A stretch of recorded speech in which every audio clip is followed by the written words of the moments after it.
PhilHealth Yakap Primary Care inilunsad sa Quezon City.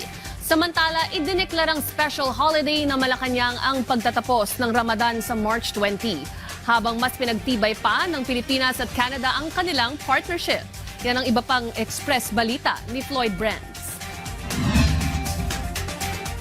Pinagtibay ng Pilipinas at Canada ang kanilang matagal ng magandang ugnayan para gawing pundasyon ng pambansang seguridad ang pagpapalakas ng ekonomiya ng dalawang bansa. Nakatutok ang partnership sa tatlong pangunahing layunin, ang pagbuo ng mga tamang polisiya, pagpapabilis ng permitting process at pagpapalawak ng ugnayang cross-border. Magsisilbing pangunahing makikinabang ng nasabing kooperasyon ang mga sektor ng mining and mineral processing, digital infrastructure, manufacturing at turismo para sa pag-unlad ng bansa.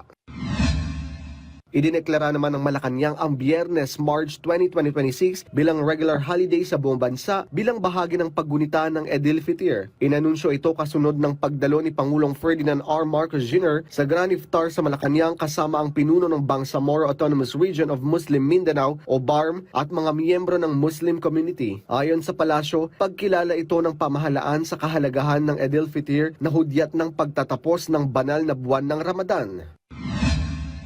Inilunsad ng Social Security System at ng Philippine Pharma Procurement Incorporated o PPI ang PhilHealth Yakap Primary Care Services sa SSS Diliman Branch sa Quezon City. Magbibigay ito ng libreng konsultasyon, laboratory test at access sa 75 mahahalagang gamot para sa mga rehistradong PhilHealth members.